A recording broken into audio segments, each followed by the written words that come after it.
Everybody, welcome to the regular business meeting of the Commission on Police Practices. It is 4:30 p.m. on Tuesday, June 18th. I'd like to call the meeting to order. Ms. Condi, can we do the roll call, please? Yes, do. Okay, I'll go ahead and begin the roll call of the commission. It's Chair Gloria Tran. Thank you. First Vice Chair Dennis Brown. Thank you. Second Vice Chair Doug Case. Thank you. Commissioner Aguilar, I don't believe is here yet. Commissioner Armentrout is also not here yet. Commissioner Benitez. Here. Thank you. Commissioner Byer. Thank you. Commissioner Kansen is not here yet. Commissioner Chatsky. Here. Thank you. Commissioner Diaz, not here yet. Commissioner Flores is not here yet. Commissioner Griffin-Jones is not here yet. Commissioner Harvey, not here yet. Commissioner Hilbert, thank you. Commissioner Justice, thank you. Commissioner Mendoza, thank you. Commissioner Molnat, thank you. Commissioner Honore is not here yet. Commissioner Rodriguez, thank you. And Commissioner Rubio is excused. That concludes that roll call. And then we have the ad hoc personnel committee. We have Committee Chair Brown. We are still doing, yeah, oh, okay. Commissioner Honore is not here yet. Commissioner Justice, thank you. Commissioner Molnat, thank you. That concludes roll call. We do not have a quorum on the ad hoc personnel committee roll call. We will not convene this meeting. If the last member comes, we will then convene that meeting. So we will keep an eye on that. All right, thank you, Ms. Condi. Can we get an approval of the minutes? Any feedback on the minutes from the June 5th meeting?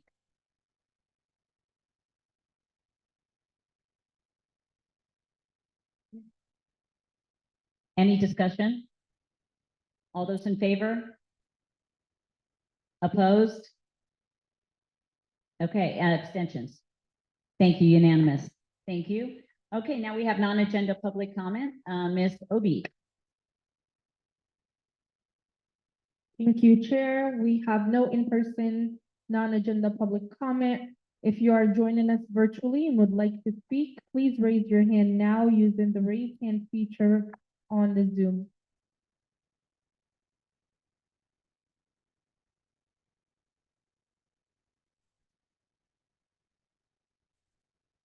This concludes non-agenda public comment. Thank you. Thank you, Ms. Obi. This moves us to cabinet elections. And at this point, I'm going to turn it over to the ad hoc committee chair, Benitez, and she will start out with public comment. Commissioner Benitez, you want to take over, please? Welcome, everyone. Do we have any in-person public comment?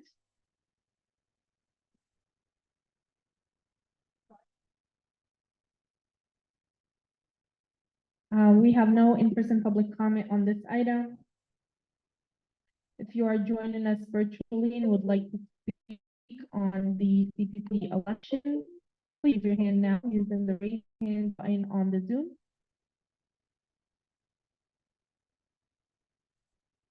This concludes public comment on this item. Thank you.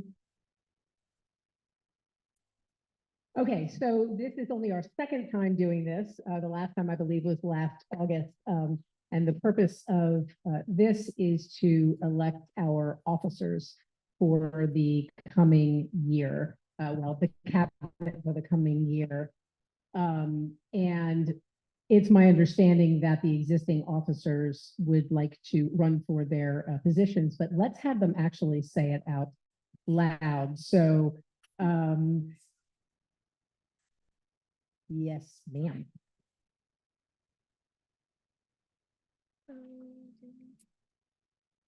Okay, so we're going to begin with the chair. And would anyone like to run for the position of chair?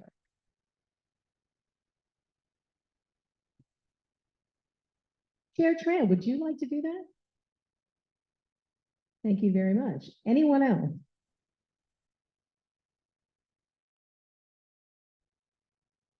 Okay.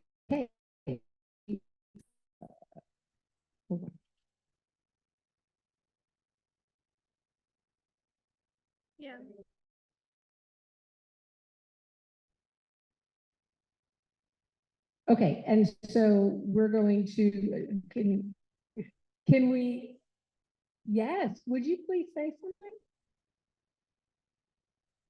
something? Thank you. I just, in, if Doug and I could run as a block, we would, because we complement each other really well and we work really, we have different opinions and we always hear each other out and it's always respectful. So I appreciate each of them. And since we can't, I want to show my support for reelecting each of us to continue this important work. I'm not going to go over all my accomplishments because I don't want to waste everyone's time. I hope you know, but I would like to tell you that my intangible skills are really important. I've got grit, and yes, I'm using that because the Detroit Lions use that as their logo, the grit. And if you don't know, my son works for the Detroit Lions, so I'm adopting that as my word of the year, grit. But what it means is I'm not afraid to stand up to the status quo.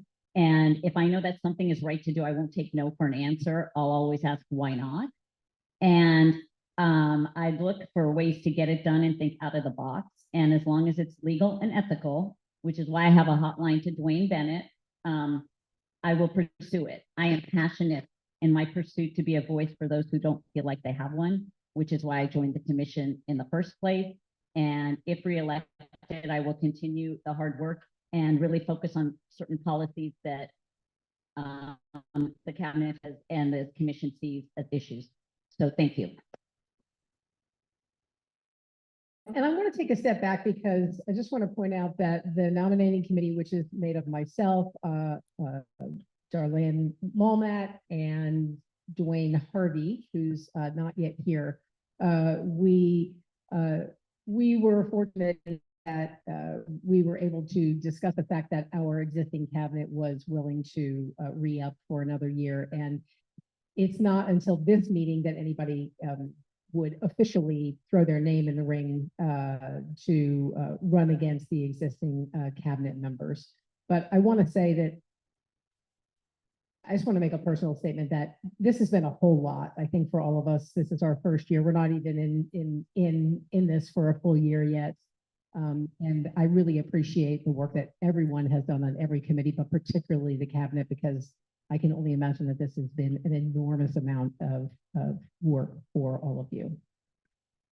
So with that, does anybody have any questions? Oh. No? I saw. No, we're up. We noticed that yours came out. Yeah. Okay, sure.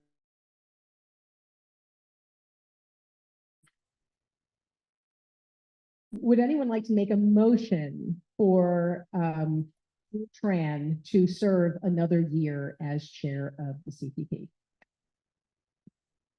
Commissioner Chatsky. Moved by Commissioner Chatsky, seconded by Commissioner Justice. Is there any discussion? Okay, with that, I think what we want to do is we're going to actually do the vote on a roll call. Is that correct? So that we can record everyone's names and their votes. And so would you please read off the name? Okay, so we have, just to make sure I understand this correctly, we are also including chair and everything, right?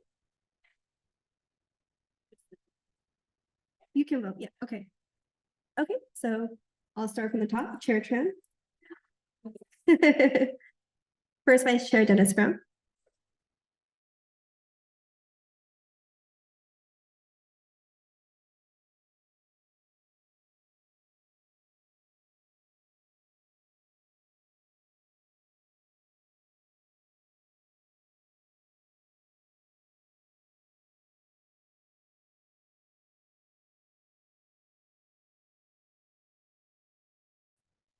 Commissioner Molnett.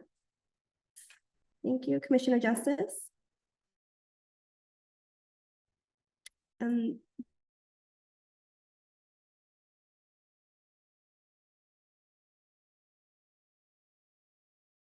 Commissioner Armentrout, Commissioner Canson, Commissioner Griffin Jones, Commissioner Harvey, Commissioner Honore, and Commissioner Rubio, who are not present.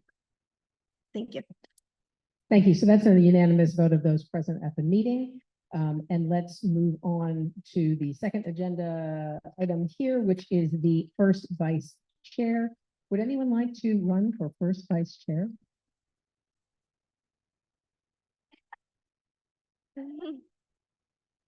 Commissioner, First Vice Chair Brown, would anyone like to run against First Vice Chair Brown for the position of First Vice Chair?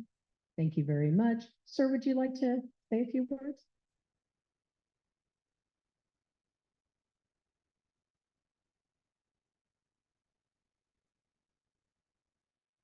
Are you doing it from there? Am I doing it? She's a Democrat. I actually did a presentation, and I would like to give the presentation. I hope it's quick, but this is in support of my candidacy for first vice chair. I'm gonna stand up, go to the back. Oh, actually, I need to put it on the thing. Hold on 1 second. Why are you doing that? Commissioner Honore is here now, so we have to convene the meeting of the Ad hoc Personnel Committee. So if you could note that, please, in the agenda, Aline, Ms. Condi, please. Thank you. Okay.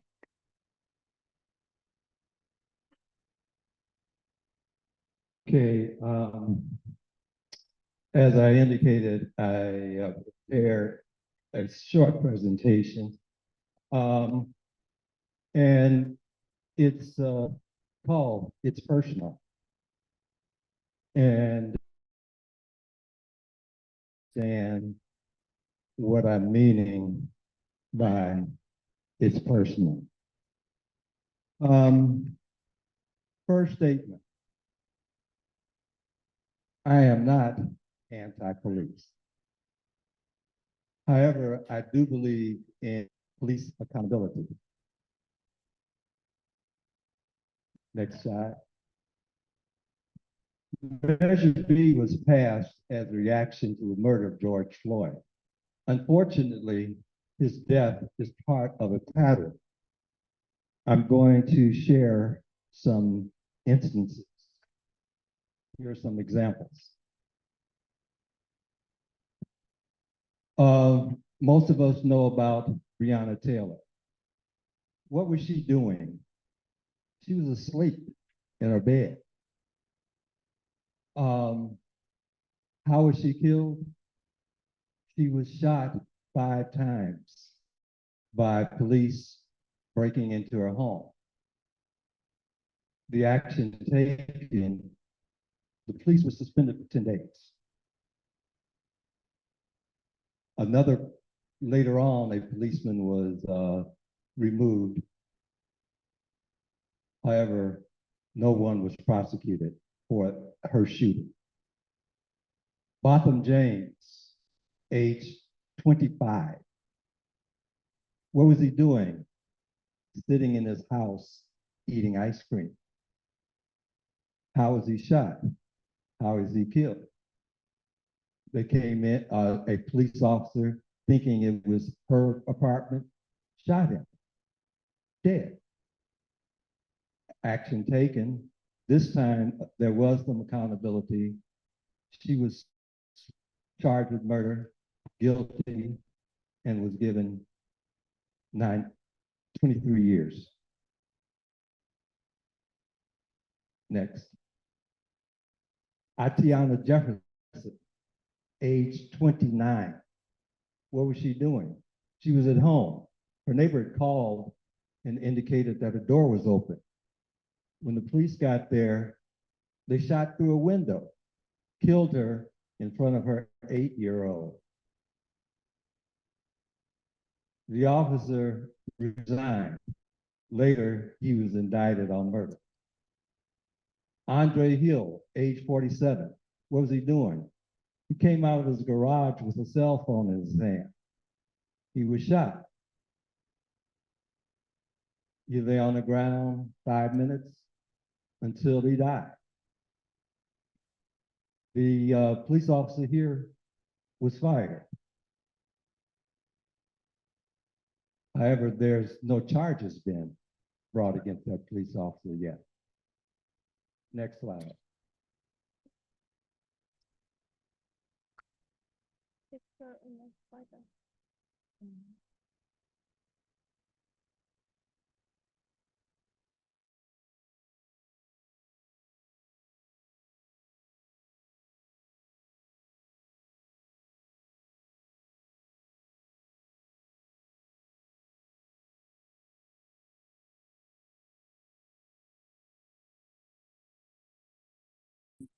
In front of his fiance and her child.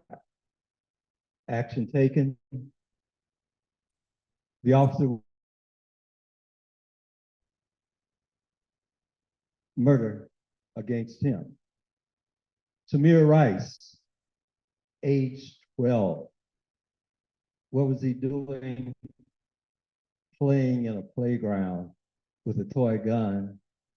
The officer came out of his car, within 2 seconds, killed him. 14-year-old daughter, 14-year-old sister.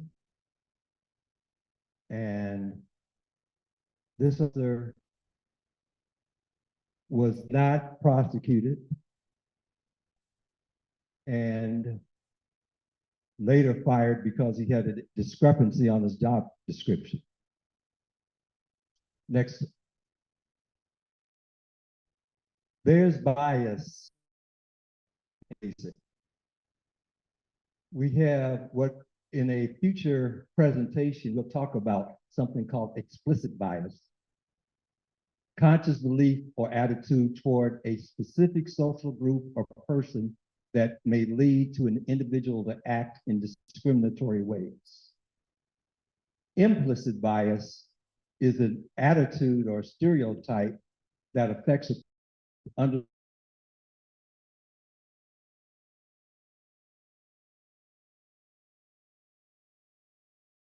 involuntary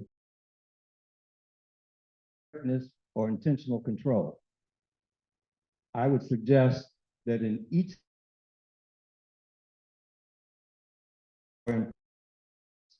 was the background.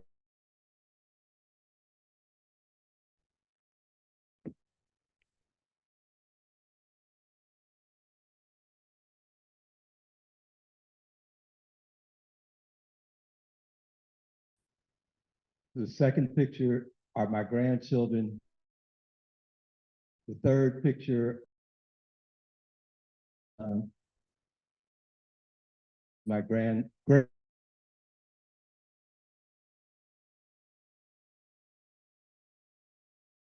and any of the other victims that were shown. We're not. I'm on this commission is because, next slide. As Michael Corleone in The Godfather and Nino Brown, New Jack City said, it ain't business, it's personal. Thank you very much.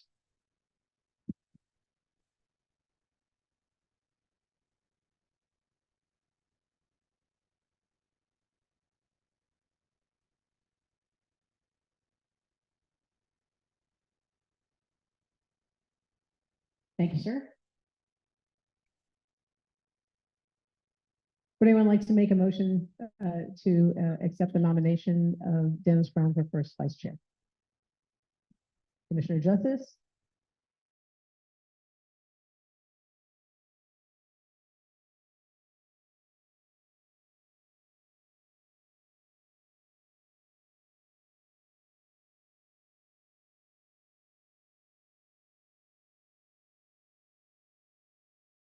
Chair Gloria Tran, sorry. Yeah.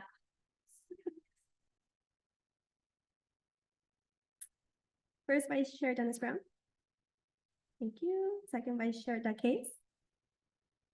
Let's see, we have Commissioner Benitez. Yes. Commissioner Byer. Commissioner Chasky. Commissioner Diaz. Thank you. Commissioner Flores. Commissioner Griffin Jones. Commissioner Harvey. Commissioner Hilbert. Commissioner Mendoza. Commissioner Molmath. Commissioner Honore. Commissioner Justice. Thank you, and Commissioner Rodriguez. Thank you, and then we have Commissioner Aguilar, Commissioner Armentrout, Commissioner Canson, I believe, and Commissioner Rubio, who are not present. Thank you. Motion passes. And moving on to our third nomination for second vice chair. Would anyone like to throw their name into the ring? Okay, would anyone like to run against Mr. Case? Very well. Sir, do you have any comments? Sure, I don't have a PowerPoint. I will say I'm more qualified than any of my opponents. But a little bit of background, I've been involved in the community since I arrived in San Diego in 1977 to go to grad school at SDSU. Some of my involvement has included serving actually twice as what's now known as San Diego Democrats for Equality, which is an LGBTQ plus focused organization. And I also served on the ACLU board back when we emancipated ourselves from the ACLU of Southern California and became our own affiliate.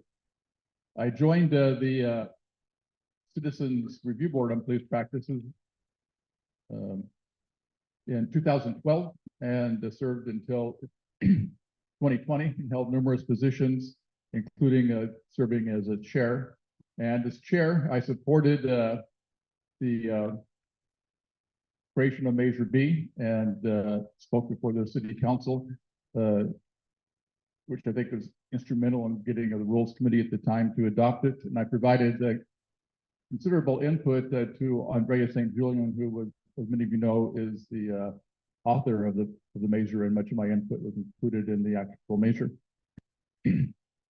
Once the commission was established, I was the first vice chair, and I also chaired the Transition Planning Committee, which was a very busy committee that kind of laid the foundation for our current commission.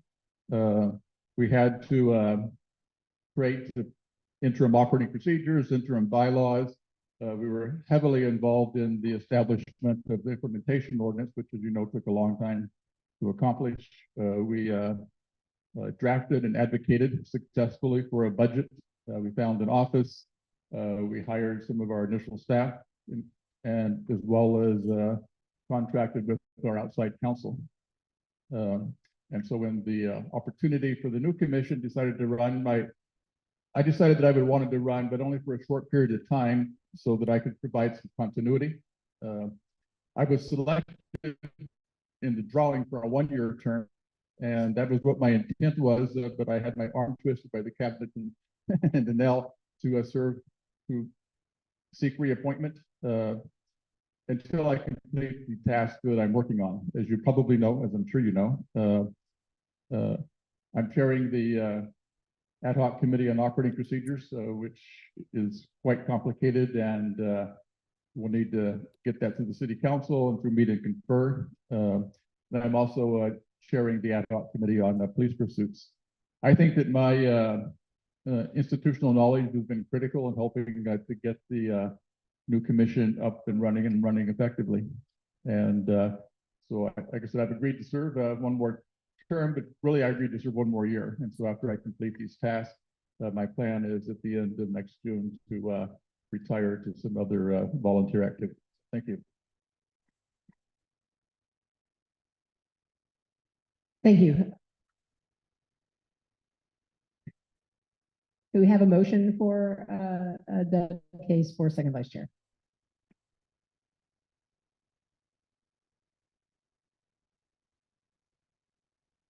Commissioner Harvey, and seconded by Commissioner Molmath. Is there any discussion? Okay, with one more roll call. Chair Tran. First Vice Chair Dennis Brown. Second Vice Chair Doug Case. Commissioner Aguilar. Commissioner Benitez. Commissioner Byer. Commissioner Canson, Commissioner Chatsky, Commissioner Diaz, Commissioner Flores, Commissioner Griffin Jones stepped away. Okay, Commissioner Harvey, Commissioner Hilbert, Commissioner Mendoza, Commissioner Molmat, Commissioner Honore, Commissioner Justice, and Commissioner Rodriguez. Then we have Commissioner Rubio and Commissioner Armin Trout, who are not present. Thank you. Thank you so much. Motion passes. I believe this concludes the nomination section of today's agenda.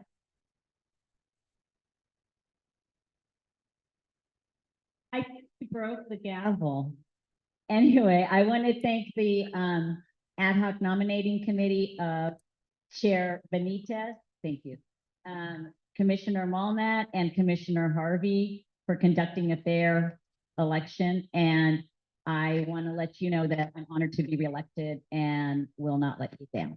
All right, so moving right along. So we have the ad hoc operating procedures. We have one, and that's SCPD reporting. Commissioner ad hoc committee chair case.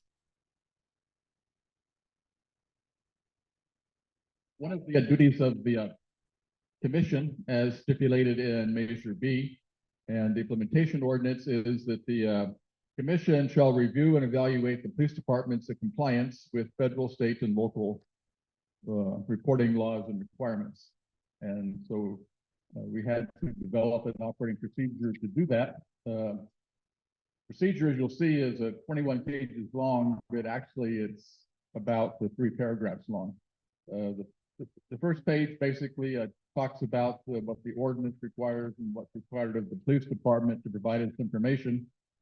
And then the rest is Appendix A, which is a very comprehensive list of the federal, state, and local requirements that are outside counsel put together. Really the heart of the procedure is on page 3. And it simply says that on an annual basis or as needed, the commission shall request records on reporting compliance in an accessible format for its review and evaluation. The commission's review and evaluation may analyze the police department's compliance regarding the categories listed in Appendix B and verify the accuracy, completeness, and timeliness of the information reported. And additional categories of reporting compliance may also be evaluated as relevant to the goals of the commission. 2, requests that the police department identify the sources for the subject reported data, and the police department shall provide the original data upon request. And 3, that the police department describe its reporting the data. And then we talk about creating a checklist for and we had a couple. Dwayne suggested that we set a specific time each year to request it and to report back. We thought we should allow more flexibility, and so we simply said that by December 31st of each year, a report would be presented to the commission to vote on. And that basically is the essence of the procedure. I was going to, yeah, I have one more thought that I was going to say, but I can't think of what it was, and so go ahead and take public comment.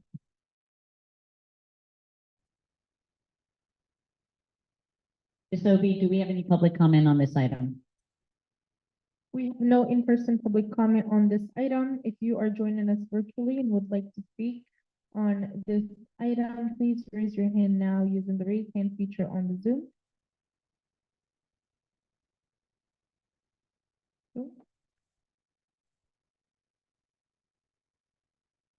This concludes public comment on this item. Thank you. Thank you. Go ahead.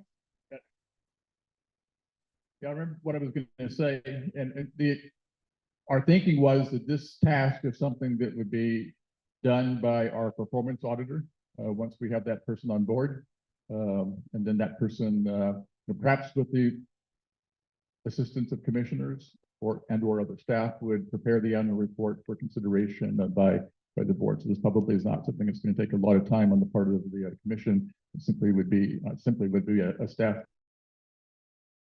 report to the commission, who would then approve the report and the recommendations associated there too. Commissioner Molman. I just have a question about, and maybe this isn't relevant to this specific procedure. It's like related to our request from data from the PD in general, but it might relate to this one. So I'm gonna be out. Like, if the data exists in an automated way, give it to us that way. Is that something you want to put in there? I think that was our intent by saying that,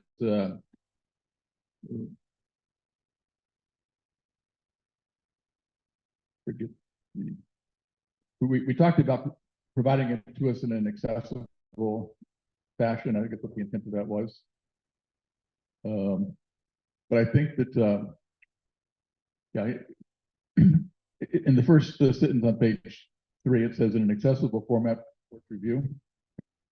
And frankly, I think that the department would prefer to give it to us in an electronic format as opposed to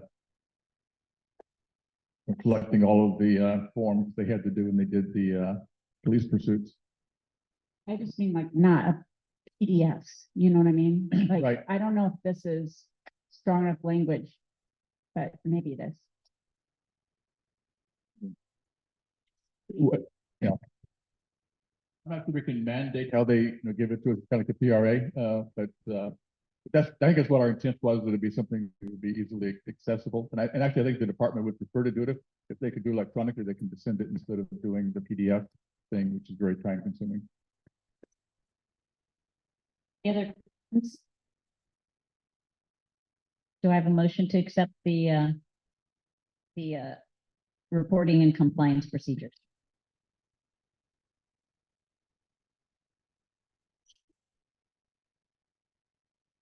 We accept the report as presented. Thank you. That's seconded by Commissioner Benitez. Any more discussion? All in favor of accepting the SCPD reporting and compliance procedures, please raise your hand. Any opposed? Abstentions? Unanimous. Thank you so much, and thank you again to you on your committee, Chair Case.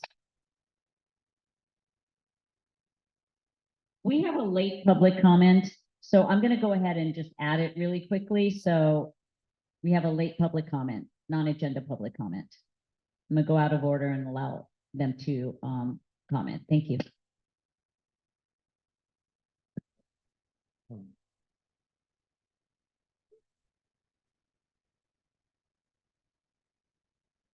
Thank you, Chair. We have Mr. Darwin. Darwin Fishman, he, him, his, Racial Justice Coalition, San Diego. So, yeah, side note, 1 minute, because I won't be able to do it in a minute. It actually, and I'm sad also, I noticed on the agenda would have fit with pretext. The issue is for me, I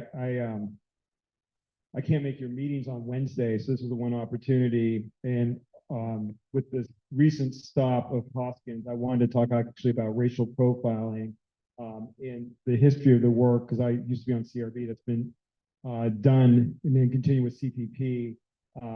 But yeah, 1 minute's not going to be able to do it justice. So I'll listen to the rest of the meeting. Thank you. This concludes public comment. Thank you. Now we go to the Police Pursuit Ad Hoc Committee, and again, Committee Chair Doug Case. We met yesterday, and I forget whether at our last meeting we'd received the information from the CHP or not, but I think I reported we'd requested it, and we did receive the information in the form of a very large spreadsheet. We requested, I think, for 12 jurisdictions, and I think they gave us of the entire state of California. But fortunately, that's in an electronic format, so it'll be easier to do data analysis. Our paralegal completed the initial review of the STPD data, and it took longer than he had anticipated because even though the information they gave us, which was all in PDF format, was in nice little folders, he discovered that there were a lot of documents that were not in the right folder, and so it took him a lot more time to compile the data. We also requested additional information about training, and we received today a response from the STPD. I haven't had a chance to look at it yet, but I see that they did respond. We are planning to meet twice more prior to our next meeting, and our goal is to have a preliminary report for the to present to the commission at our July 17th meeting. It will be a preliminary report, so there won't be any action taken at that point in time, but you'll be able to see the direction we're going, and we'll also be able to ask questions and make recommendations. So thank you. Does anyone from the committee want to add anything to that? Okay, thank you. And thank you to all the committee members. I know it's Commissioner Rodriguez, Commissioner Hilbert, Commissioner Flores. Oh, I'm sorry, Commissioner Diaz. They're all on this side of the room. All right, thank you. All right, next we have the pretext stop community hearing. We just wanted to announce that we are going to have that. The final date is August 7th at 5 p.m. It'll be a regular meeting, a Wednesday evening. We will have the first half hour of the meeting to do minutes and any other CPP business, and then we'll have the community. Please let your community members know, since we're all representing communities, that we want to hear from them if they've been, if they have anything to say, anything to add about pretext stops. We've already started some work on that with one of our paralegals who's done a PowerPoint. The chief may join us, the chief of police may join us. Sorry, we're having computer issues. If he's available, if not, he has committed to sending a high-ranking designee.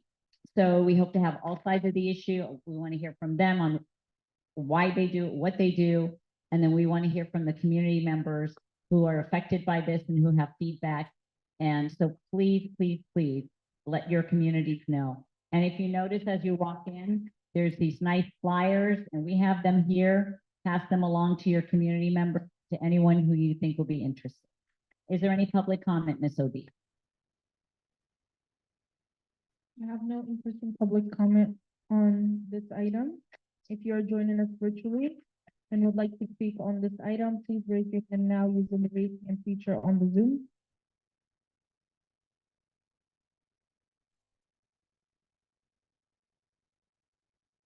Mr. Miller, I'm gonna go ahead and unmute you. You have 1 minute. Thank you.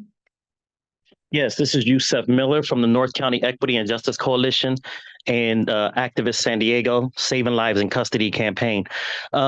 Yes, I'm so happy that we're going to have this discussion on pretext stops. We're going to promote this as much as we can throughout the community. The community really needs a strong voice in this subject and many of the subjects that you work on. I also want to congratulate all the people who were elected to these chairs to continue on. You've done great work, and I want to continue supporting you and doing this great work. I think that's all I have to say about it. Thank you. Thank you, Mr. Miller. This concludes public comment on this item. Thank you, Mr. Miller, for spreading the word. It will be at the George L. Stevens Senior Center, also known as the 4th District Senior Center. So look on our website. Will it be on our website? Is it on our website? Okay, it's on our website if you have any questions.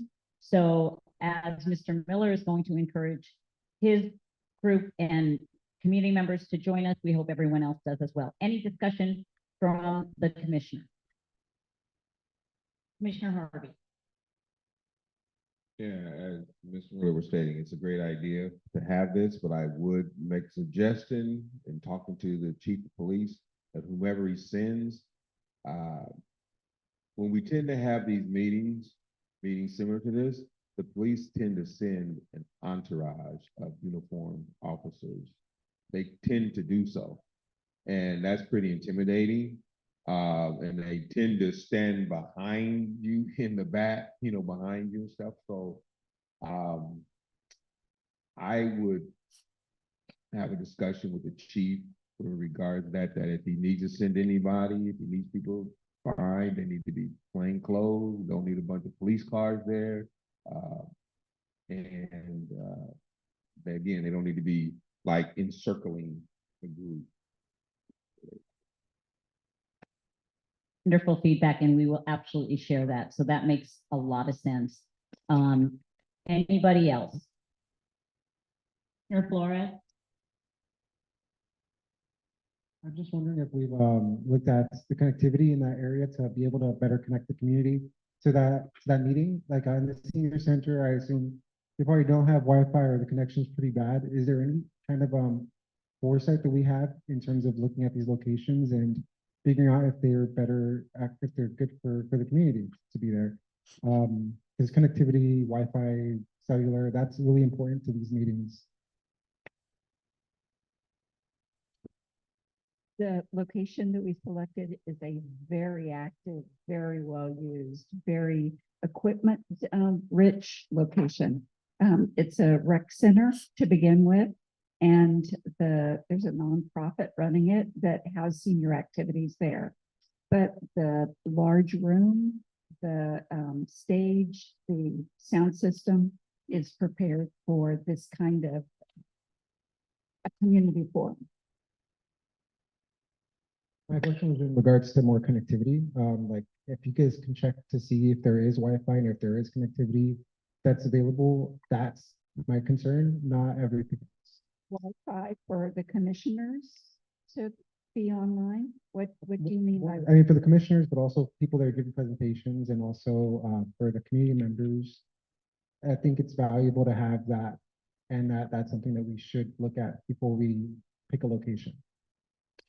I'm actually pretty confident that there's Wi-Fi there that's available to participants for any programming. I will confirm that, and I'm 99% sure. The only reason I mention it is because this location doesn't have Wi-Fi and it's kind of tough, as we can tell with our meetings where we disconnect constantly. So that is something I just want to bring to the table to look at for future meetings. Commissioner Flores, Commissioner Chetsky.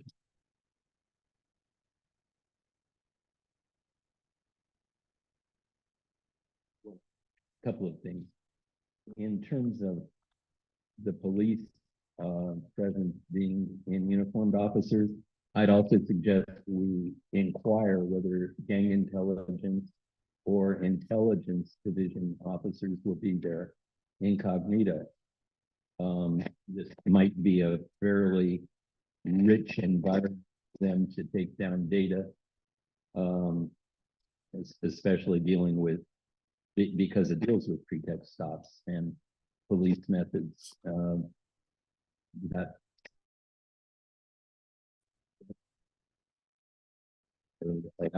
questionable. As far as Wi-Fi here, I'm on Wi-Fi right now. It's the city's Wi-Fi.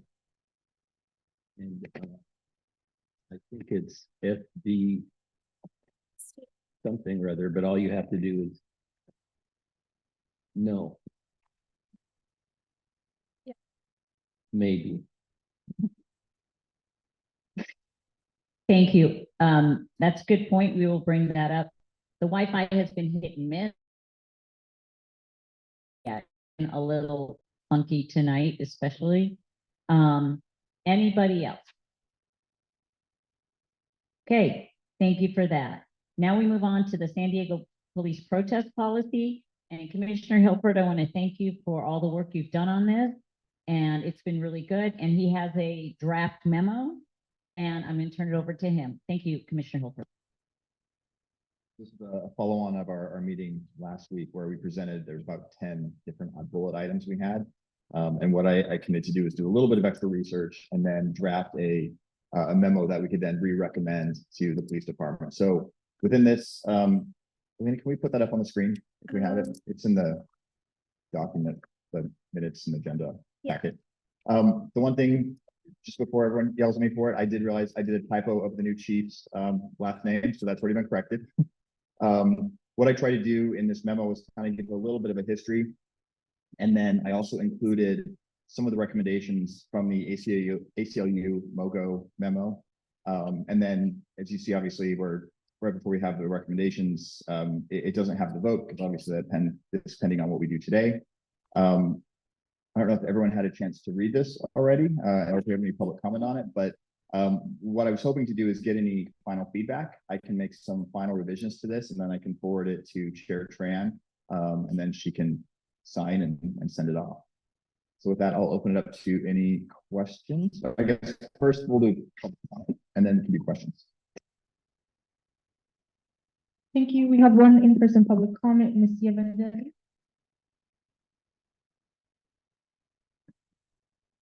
Thank you.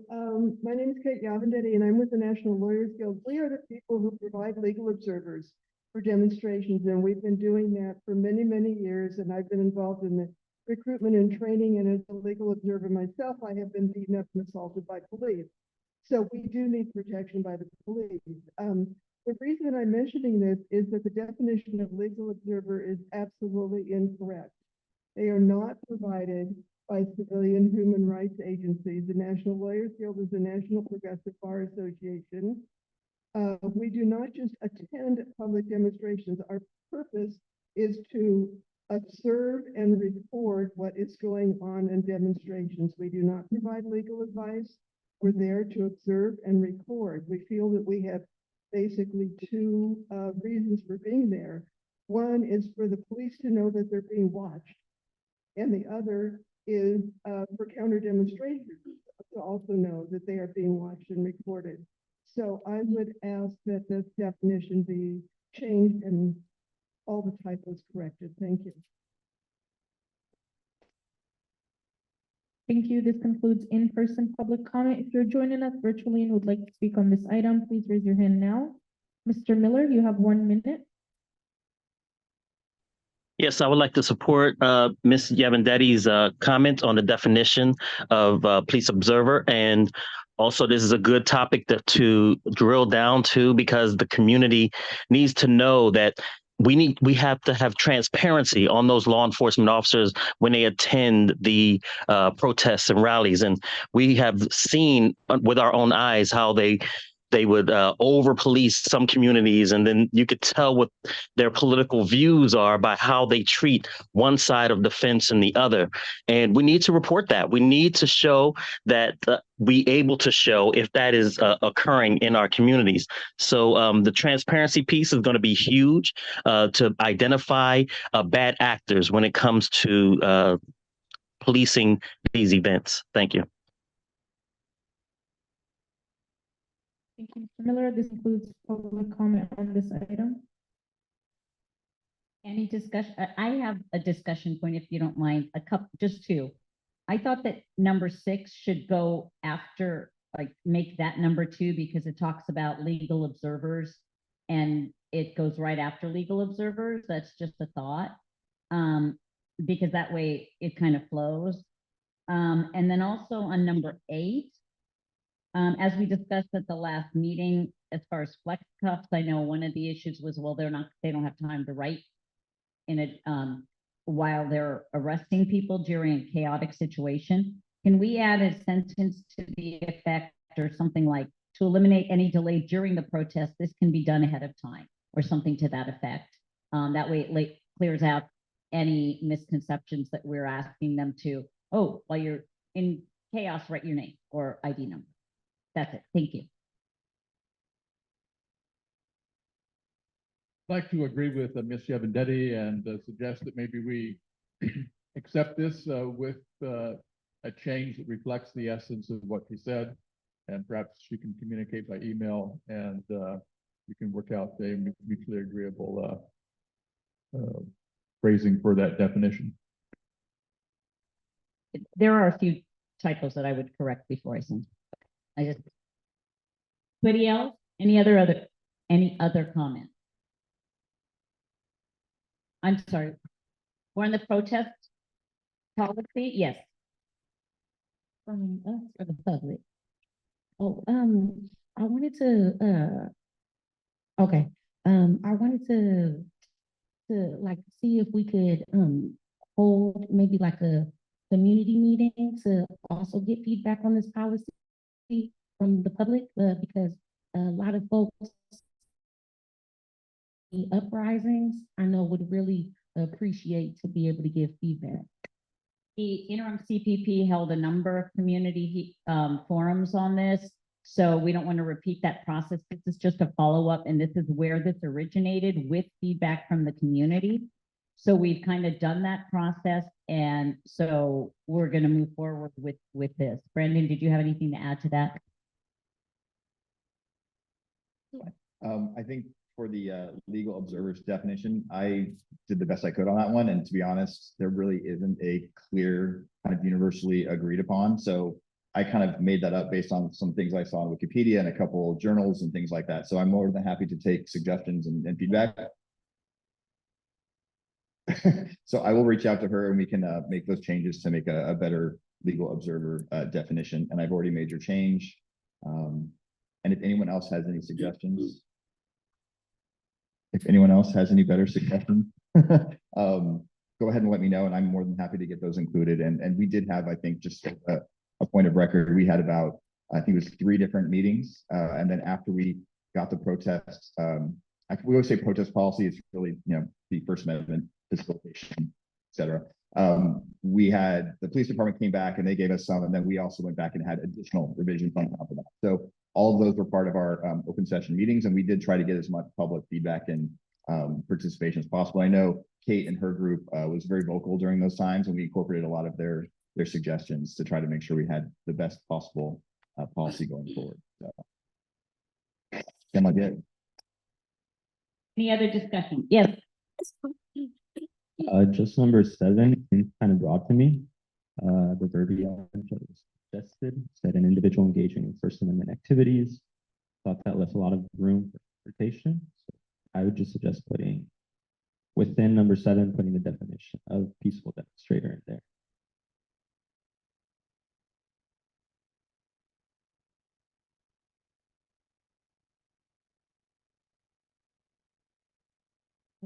I wanted to ask Commissioner Hilbert, when were the feedback, like what year were the feedback sessions in? And then I just wanted to get clarity. We said that there were 3 meetings in the community, or was it 3 of these CPP meetings? Great question. So this initially started after the George Floyd incident. With all the protests, I actually was one that I looked to see what San Diego had as a policy, and I realized we didn't have one. So this started in early 2020. And then you're right, those were commission meetings, partially because of COVID and all that. We couldn't go out in the public. And so these were all virtual meetings we had online that we tried to do as much as we could to get the word out there and get as many people involved as possible.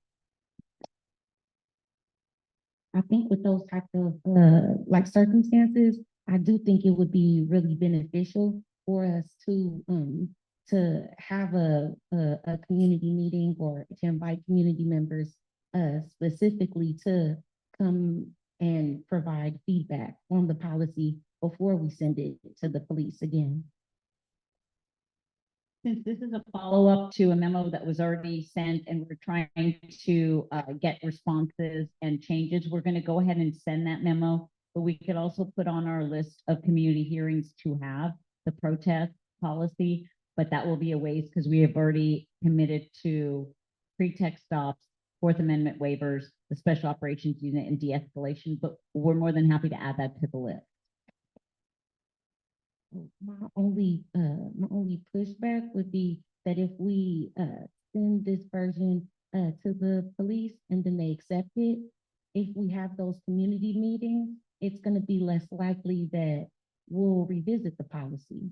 So I think that if we, I want to propose that we like have another meeting, and that meeting have a focus for community members to come see Commissioner Hilbert's policy that he put together and review it, and then them offer us feedback again. If you want to make a motion to vote on your idea, that we can do that. It just can't be right now because we have a number of community hearings, but if you're welcome to make a motion and see if we want to revisit that. Okay, so the motion that I would be making would, motion to put reviewing the protest policy on the next agenda, and it'd be a special item. Oh, where's outside counsel doing? I need help.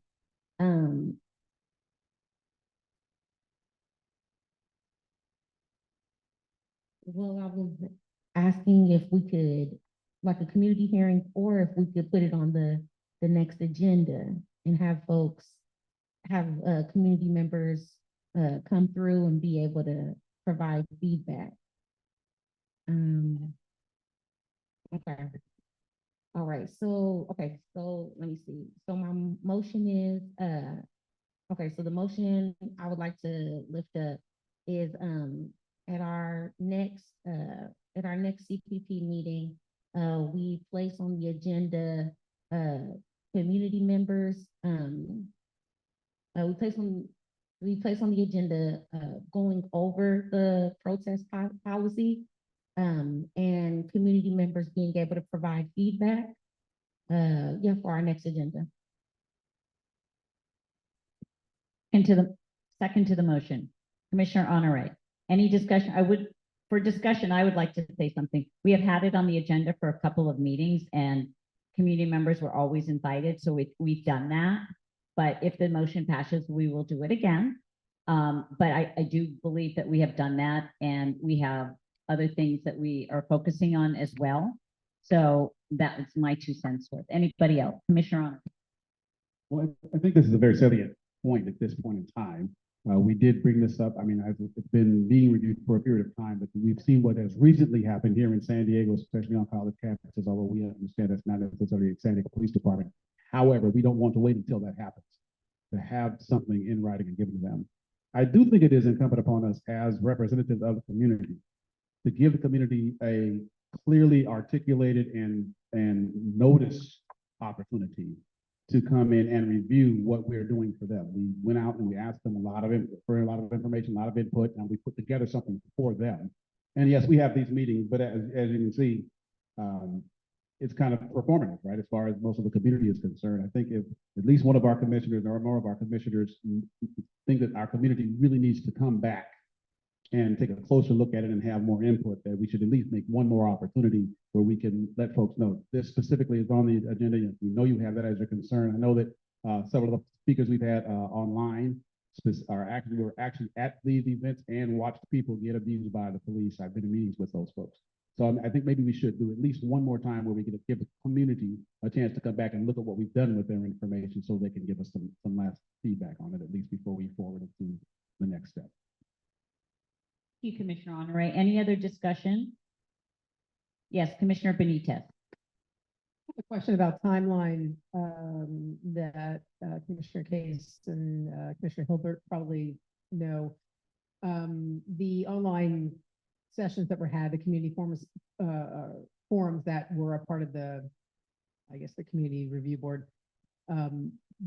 When was that relative to the previous recommendations going to the police department? In other words, were those meetings leading up to those recommendations? And then later the recommendations were made, and this is a revisit on the recommendations that were not accepted. Is that the correct timeline? I just want to make sure. Yeah, so to add as well, when we first started looking at it, San Diego did not have a specific policy that addressed protest-related activity. So that's what we wanted to fix. I think our meetings first started, let's say June-ish. It was in the presentation I had a while ago, but it's June of 2020. What we had done is we looked at a bunch of the policies across the country that we thought were as clear as what made legal sense. So as I said in the last one, we looked at Washington, D.C., we looked at New York City, we looked at Seattle, and believe it or not, I think Madison, Wisconsin had one, oddly. So what we did is we took that information and we gave it to SDPD and we told them that we wanted to see some kind of a standalone policy here in San Diego. So we didn't make recommendations at that point. We just kind of said, here's the research that we've already done. Here's the best practices that we seem to have found. and then we asked them to do the first draft of a policy. What we initially asked for is we wanted to actually have them come back to us, share that draft of a procedure before they approved it. Because of some legality issues on their side, they didn't want to do that. They wanted to basically release that protest policy, then they would give it to us, and then we could have the community provide feedback, which is what we ended up doing. So once the department released that procedure, we had those community meetings, we got community feedback. And again, it was on Zoom, which kind of good and bad. I mean, we had more people who were able to attend, but because of COVID, it was, less interactive. But we probably had, I want to say, initially, I think it was like 40 or so people that showed up to attend. So, for some of our meetings, it was pretty well attended. And based upon that, we had, I think it was around 19 recommendations and revisions and clarifications we asked the department to do. So if you remember about, I think it was a month ago, I did the presentation where I listed out those 19. There was about, I think, 5 or so that they accepted. There's a couple that they said, well, we kind of already do this. And then there were several that they said there's either legal or, logistical challenges that they were not going to do. One of the things that, from my personal opinion, I wasn't a fan of is they said they weren't going to accept a lot of our changes because they'd be reiterating what already exists in policies and procedures. My pushback to them on that was multiple procedures they have reiterate other policies and procedures. So this should be the same, especially because I think when you have officers reviewing what is or is not acceptable during a protest activity, I think it's helpful to say it very clearly. Here's what you can and cannot do. So that was one of the reasons why we want to have this, is to kind of reiterate some of those pieces. As Chair Tran said, a lot of these recommendations were already made. Especially since there's now new leadership at the police department, we kind of wanted to bring that back to them to have their feedback. And then again, we did incorporate some feedback from the ACLU MOGO letter that they had sent to the police department. And there wasn't a date on that letter, but I believe it was like April-ish of 21. And then the department did respond back, I think a month or two later, which kind of just basically asked questions of, you're asking for this, clarify that for us. And my understanding is nothing happened after that. And so I did speak with Guinevere Jones Wright, is that correct? Thank you. And I just asked because they had said they were going to have a meeting with the chief of police. And so I followed up with her and she said that they had conversations, but that meeting never happened. So with the new leadership, and I think, we're at a point where we can either consider remaking some of these recommendations, or if we do with the motion, we hold off. I think what you're saying is hold off on sending out that memo, having a community meeting again, and then possibly re-recommending stuff. So that was a little bit of the history. I don't know if that fully answered your question. Okay. It's not a community meeting. It's part of the CPP meeting. It would just be an issue. Okay, any more discussion before we vote on Commissioner Griffin-Jones, not on the recommendations? Any more discussion? Okay, all those in favor of, this is a motion to put on next meeting's agenda, which is July 3rd. The protest policy again, and have community members come out and speak about anything that they would like to see changed, anything that they would like to see added to it. So that's the motion. Okay, all those in favor, raise your hand. Okay, we're gonna need to take, okay, you ready, Alina? Yes. I'm gonna call it out. Commissioner Mendoza, Griffin-Jones, Justice, Benitez, Molmat, Aguilar, Brown, Chatsky, Honore, Diaz, and Flores. Okay, all those opposed? Okay, it's Commissioner Byer, Hilbert, Tran, Case, anybody else? And Harvey. Abstentions? Commissioner Rodriguez. Okay, so it does pass. We will put it on the agenda and invite community members, and then we'll vote on the recommendations as well on that. So we're tabling the vote. We need to vote to table the recommendations until next week. Do we have a consensus on that? Okay, so we have a consensus to table the vote on the recommendations. Yes, Commissioner Canson?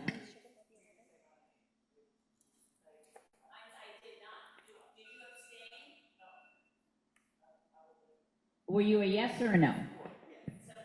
Okay. Did you get consent? I'm my apologies. Thank you. Okay. All right. So that passes. We're tabling the vote as we have. So anything else on this topic? Okay. Commissioner time reporting. I'm turning it over to Interim Executive Director, Dr. Danelle Scarborough, and Executive Assistant, Alina Condi. Thank you. One of the additional requirements that we ask of you as commissioners is to document your volunteer time.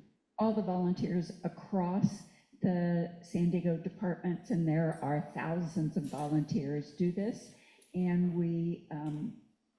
we're going for gold in terms of the number of hours. No, I'm just kidding, because of how many hours you put in. It is a online opportunity to plug in the hours that you use, and Alina Condi, our executive assistant, is going to walk you through the, it looks intimidating, but she'll make it be really easy. Concerns where have a Zoom meeting with you online to walk you through it. Once you get the hang of it, it'll become second nature. And we ask that you, beginning July 1st, we want to start the new fiscal year with keeping track of the volunteer hours that you as commissioners put in. That includes meetings, case review, preparation for meetings and review that you go to, community meetings, commissions, at all of those count as volunteer time. So we have a PowerPoint in your handouts as well as a cheat sheet. This is going to be one of the first videos, training videos. We're going to tape it, put it in our CPP. Go that presentation again, but also we want to volunteer each of our time to work with you till you're comfortable in using this online volunteer management, time management system. Okay? Alina, you're on. Okay, thank you. Can you hear me? Yeah. Okay, well, hello, commissioners. So today I'll be presenting on the Better Impact System and how to log your hours. A handout has been given to you with very similar information. I believe it's here, right? The full instructional guide that you can take home with you. It's very similar to this. I just added a couple of extra things. Also, I sent out an email from the Better Impact System to your city email, so it should be one of the most recent emails you received today. And that will help you with the link for the login. So next slide. So why is it important to log my hours? Logging hours through the Better Impact System is a great tool to track your work with the commission. The information is collected and publicly reported through our annual reports and record keeping. It's also important for the community and city officials to know how many hours are being volunteered on behalf of providing civilian oversight. And lastly, we want to have bragging rights over all other commissions. Next slide. All right, so please note that there are two ways to log into the Better Impact System. The first way you can log in is using your desktop login with your personal or city issued laptop. For the desktop login, you will type myimpactpage.com to whatever browser you're using. You'll enter your city username and your password. Oh, you can go.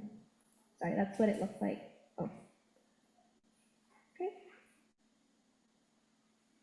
You can go to the next slide. Sorry. And you can click the next one. There we go. Once you're logged in, you'll see your home page, and there are the tabs, the green tabs on top, one of which will read hours, and then you'll go ahead and click on the hours tab. You'll click on the activity or category list, the drop-down screen. Next slide.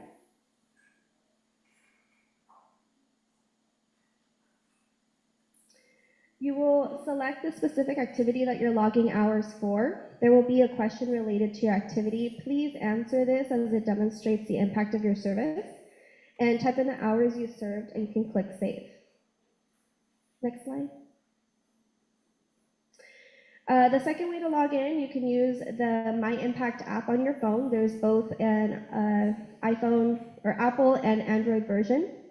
Once you're logged in, you will click the menu button in the left-hand corner. To open the green tab, you're going to click hours, type in the activity and the hours you served, then you can go ahead and log in your hours.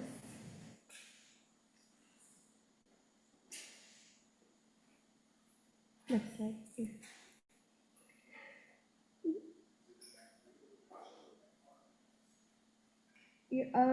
So I know this is going to be a little bit of a trickier. Yeah, I'll answer that right now at the end.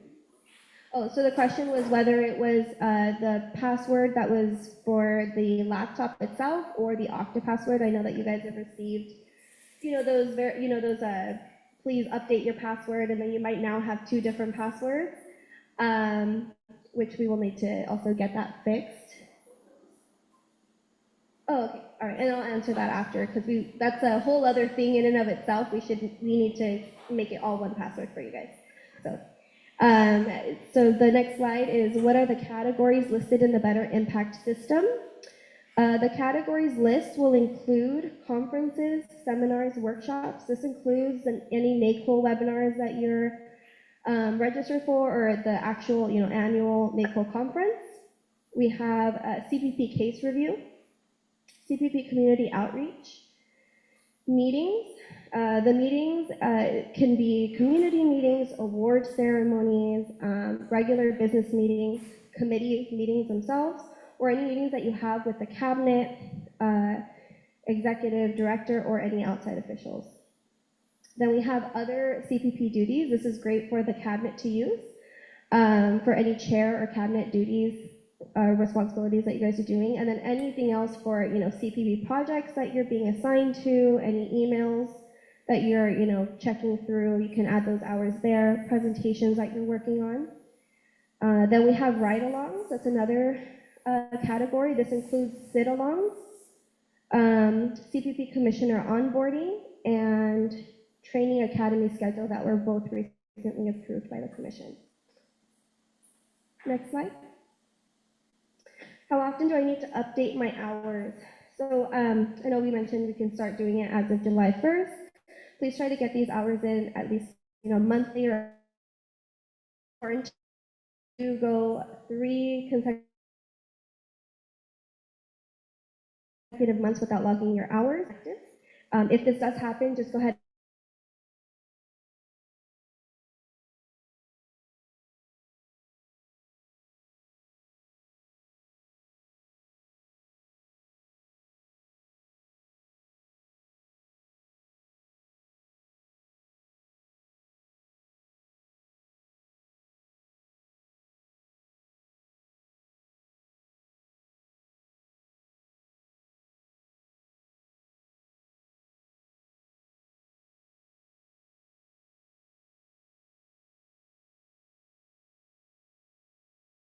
That will be my recommendation.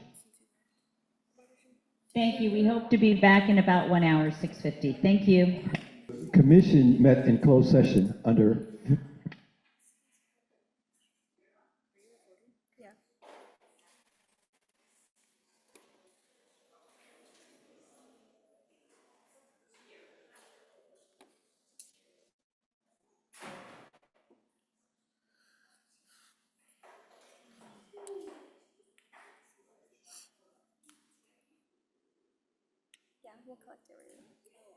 All right, we are back out of closed session at 6:55. Dennis, oh my gosh, Dennis Brown. Okay. Dennis Brown will make the report. the commission met in closed session under Government Code 54957.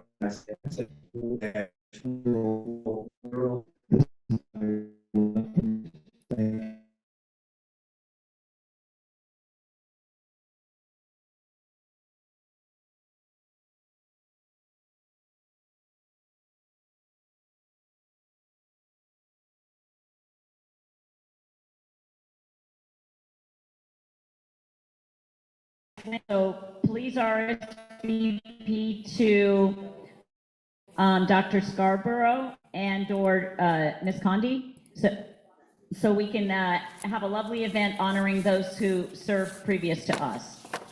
So take that, and I'm sorry, there's audio issues. There we go. All right, and then we have one more announcement that I'm going to start with. First Vice Chair Dennis Brown.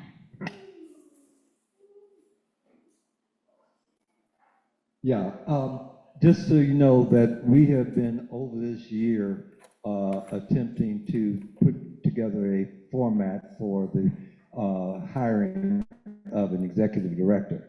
I am glad to indicate that the process is almost complete, and Dr. Scarborough will explain what's going on now.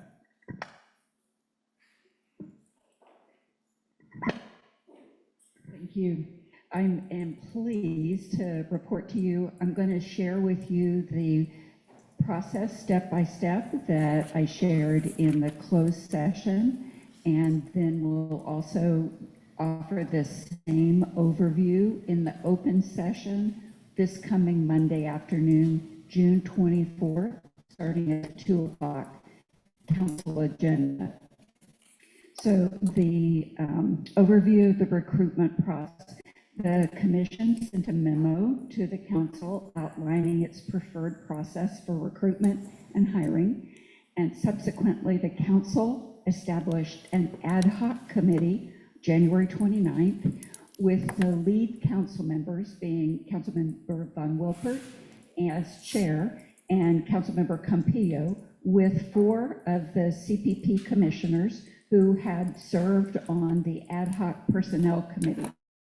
Dr. Dennis, Dr. Molnat, Clovis Honore, and James Justice. Those 6 people, that's why you hear us talk about the ad hoc committee, because 4 of those members being in any one place is a quorum, and they have continued to participate in these meetings, and that's why we had to convene both ad hoc and CPP.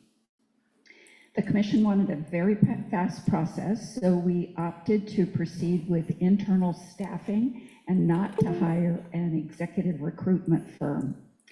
The Human Resources Department, the city's personnel department, and I provided the staffing for this process.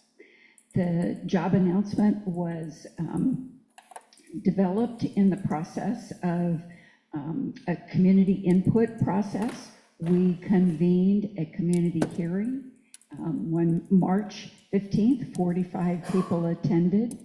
We had questions about the qualities and expectations that the community members wanted from the executive director.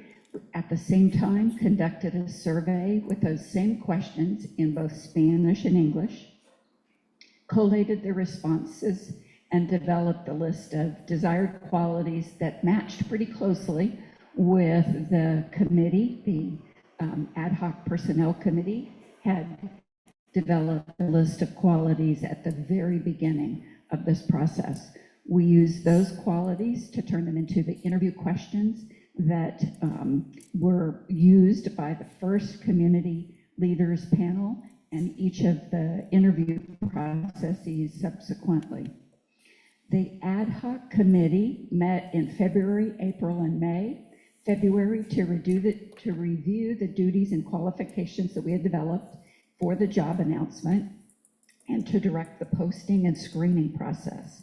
The job announcement was open for 30 days, March 1st through 31st.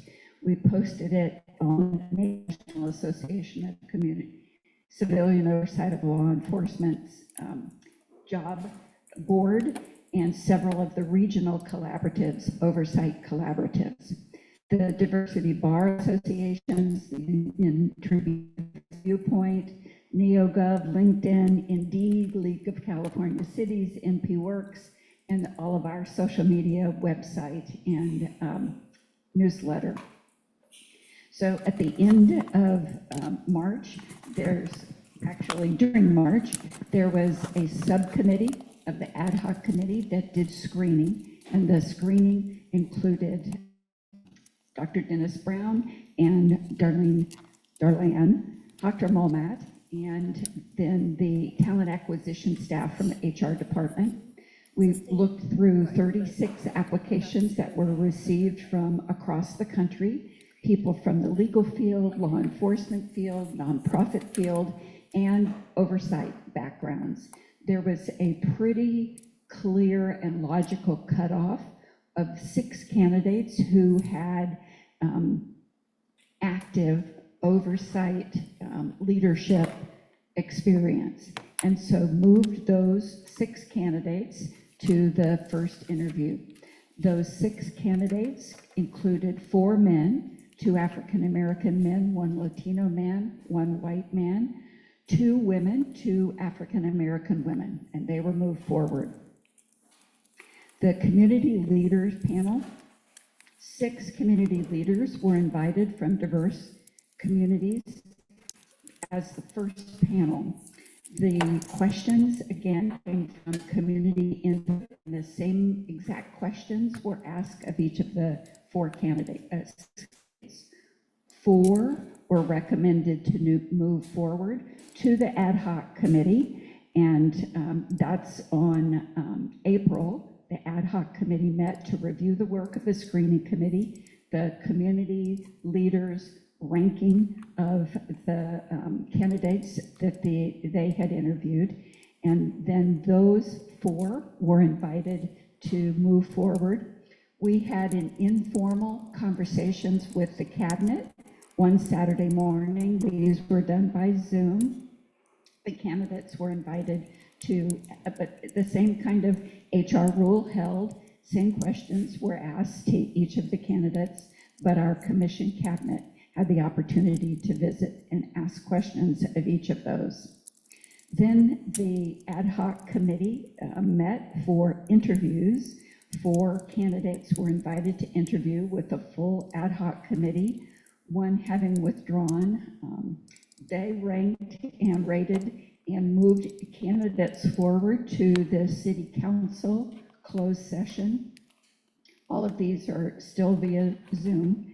The city council had a closed session, and the results of that selection, the ranking, will be the agenda item at city council next Monday. So on the council agenda will be the appointment of an executive director. When I get that staff report, I'll email it to you immediately. I'm not at liberty to say the name at this point, but as soon as I get that report, I'll hit send, and you'll have that Monday afternoon at council.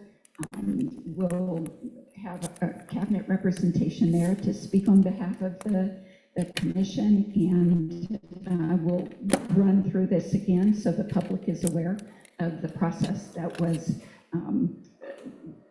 thorough, inclusive, and that's my report. You know, I'm so eager. With that report, will we already know a start date, or is that premature? The start date will be sometime next week. So much of the work has done prior to Monday's appointment that it'll be almost immediately. So this is my last time to sit in this chair. I'll be at your next meeting, but I'll be in that chair over there because that person will be officially given the council vote, which we're pretty confident of, will take the seat next week. Hey, the name will be public once the agenda is actually put on the website for the city council, because they have to put it on 72 hours ahead of time. So, but before that, we've been told that we cannot share that information. First of all, the committee members, First Vice Chair Dennis Brown, Commissioner Molmat, Commissioner Diaz, Commissioner Honore, and Commissioner Justice. Thank you, thank you, thank you. That was a huge job, and you guys just hit it out of the ballpark. As for Dr. Scarborough,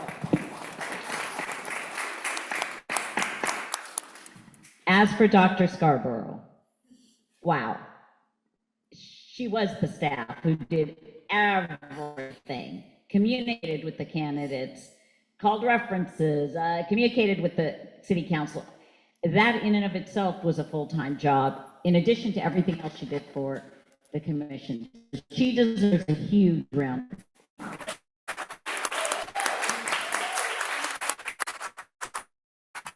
Please know that your work does not go unnoticed. All right, any other commissioner comments?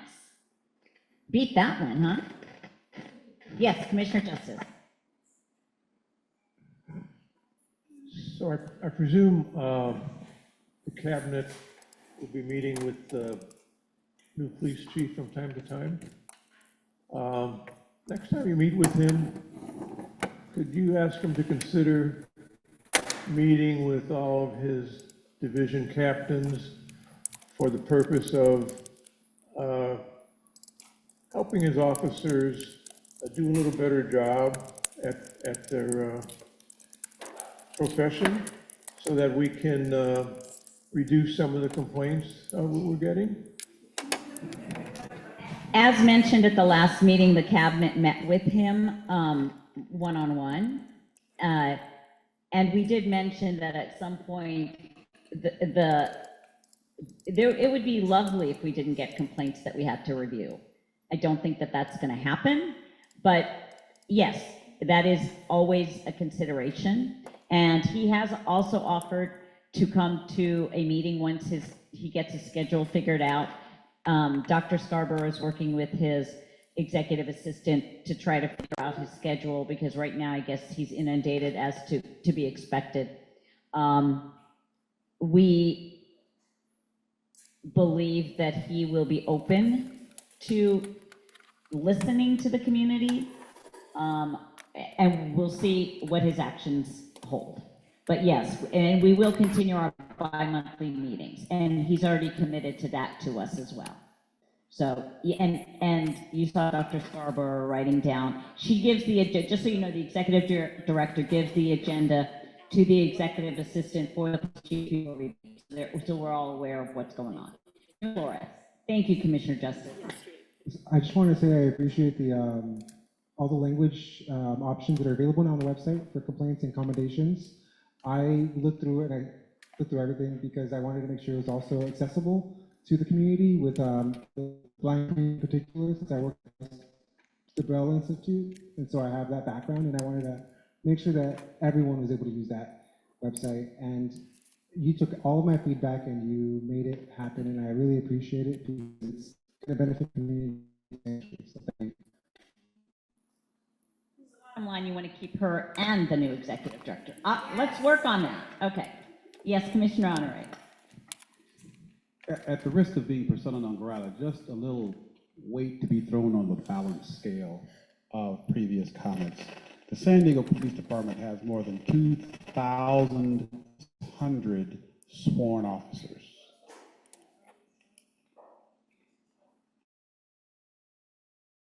This department site 2,036 sworn officers as of May 23, 2023. Maybe it's gone down since then for whatever reasons. Out of that, we see how many complaints a year? So just a little balance. We get too many complaints. I agree. There should be none, hopefully. However, out of over almost 2,000 officers.